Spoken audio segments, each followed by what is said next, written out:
So who used the duct blaster before? I asked you. Use it? Okay. Everybody's pretty familiar with it? Okay, well, a duct blaster, why is it important for us to use it? To find leaks in the ducts. Right. It's a very prevalent.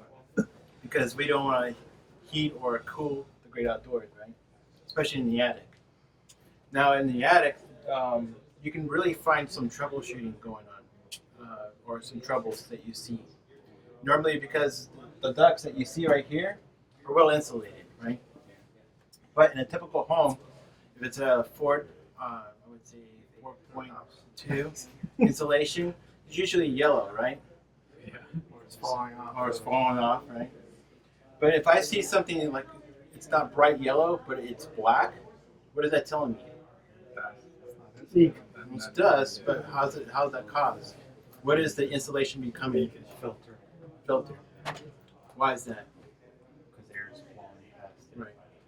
So if the air is blowing when I turn it on, what happens when I turn it off? It starts sucking the air back, right? So does your attic. Your attic is sucking that dust into your duct that's causing the leakage, going into your rooms, your living room, into your rooms. So why is it important to find these leaks? Is for health reasons too. So what I did already was I set up everything. So in the process, I'm going to take it apart, and whoever wants to volunteer and learn how to put one together and do the testing themselves, I will do that at the end. But right now, I already put ring 3 on here. I connected it into the return, right? I sealed off my supply areas. Then have my gauge right here. Connected the tubes in the correct positions, right? So we're going to turn it on and we're going to see how much leakage there is before someone starts tampering on the other side. So what is the pressure? Pressure? 25 pascals. All right. It's not like blower doors are usually 50. Duct blaster is 25. But the leakage to the house is 25. Yeah, for the ducts. Yeah, For the door. for the blower door is going to be 50 because we're talking about a larger area. No, the leakage to the outside. Leakage to the outside, you're talking about 60%, right? Yeah, Yeah. this 25. Yeah. Yep. And then you got it. So right now I'm going to turn it on. We're going to see how much leakage is going on with our duct system, right?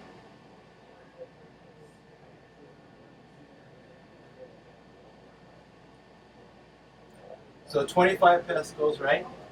CFM loss is about 45. Now my system's a 2-ton system, right? For the ones who know about doing a duct test, does it pass? Because if we take 400 times, per pound, right? So 2.5 times, so 1,000. So it'll be at 800, right? It'd be 400 times 2, right? So it'd be 800. And then we take 0.06, right? 240. Oh no, 48. on your phone. 48.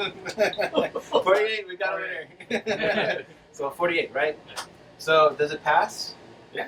Yeah. In the state of California, it passes. It has to be below 48, right? So 6%, right? That's a new. No, actually, that's always been out. That's since Right? 2005, right? Or 2008. Existing system should be a 10%. 2005. So it has to be, for new Okay. homes or new equipment, it has to be 6%. Oh, okay. Anytime you tamper with the ducts and you place it over 40 feet of lineal feet, then you have to do a duct test and it has to meet that 6% requirement. That's 15. No, they don't know. I know. 6%. 6%, yeah. Now, if I didn't touch the ducts at all, and I just replaced the condenser and furnace, then it's 15%. Okay. But if I was a homeowner, if I'm getting a new system, I'm replacing everything. I'm not playing around with that. So, any questions so far? So the 6% is passing. Right. But what do you want it to be? Like as a home, like a home. If I was a homeowner, like this is your house. if it was my My house, I would try to get as low as possible. Now, I have done a job before where a guy did his own home. He was an HVAC contractor. And we already taught him in the very beginning when we started doing these homes with him. He got it down to 0.5%. So, and that's because he got an half a percent. Well, yeah, 0.5%. And that's because Most of his leaking was coming from the furnace. Okay. So if the furnace was tighter, maybe it would drop down even further. So if you make, let's say, make the duct length as short as possible, just make your installation Right, and then you save on the cost of your ducts, right? Because you're not paying for that long duct going to that destination. That's why it's so important to do a manual J for your home, and then figure out where you can put those supply vents at. So, Now, will you show us how he determined the leak, which is from his furnace? Like, yeah, because you remember he got down to 0.5%, and he determined it was the leaking furnace. How did he determine? well, that's because we did the troubleshooting.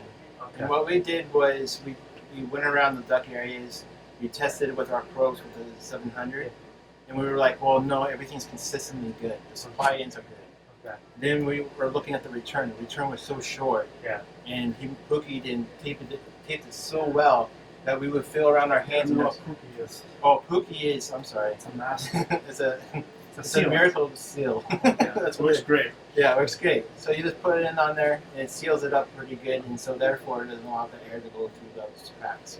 That's what it's meant for. So typically what happens is they would Pookie the duct and then put it on there and then zip tie it. And that way it'll have a proper seal. And then they tape it after the Pookie's dry around the duct, and that way it causes, no leakage, nothing will, So Pookie's different than mastic, or is that? No. It's a term they use like in the trade. Yeah. It's just like, hey, go give me a couple of buckets of Pookie. They already know what that means. Yeah. So that's what he did, and that's what he got it down to. And I was impressed, and I was like, well, from this point on, I know you can do it. Really? Yeah. So he actually, all his jobs are now like around 3 to 2%.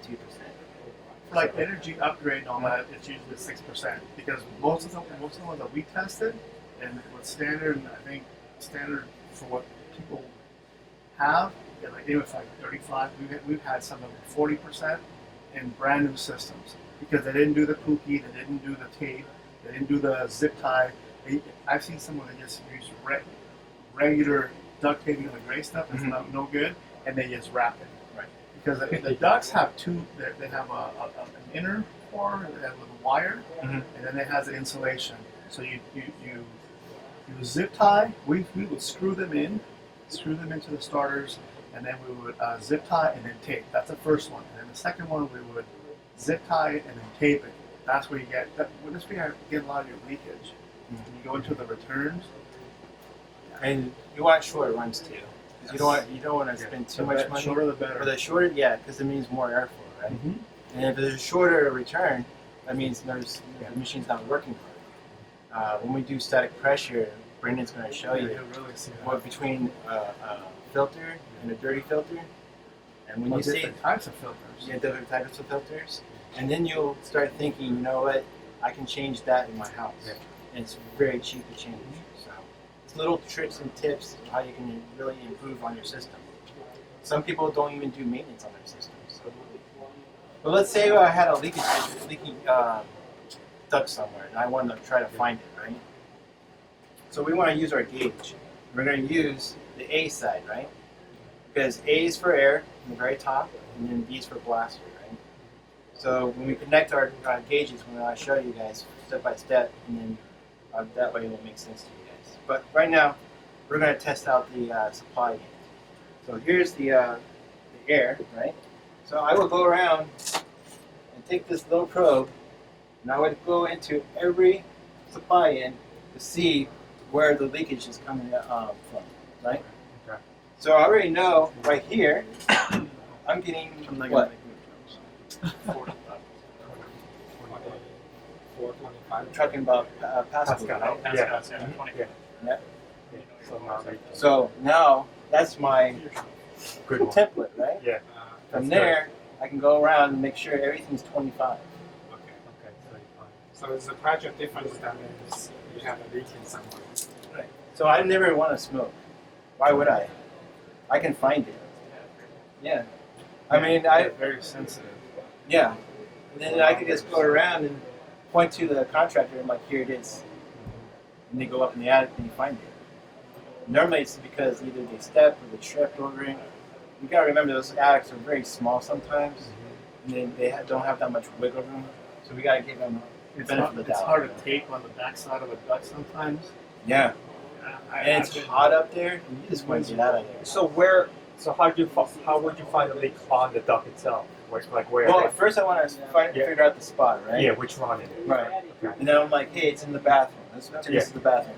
Then he already knows where it's at, right? Yeah. Because he's the one that connected the duct. Yeah. And so he'll go around, try to fill it with his hand. Okay. Once he finds it, he'll start taping it up. Okay.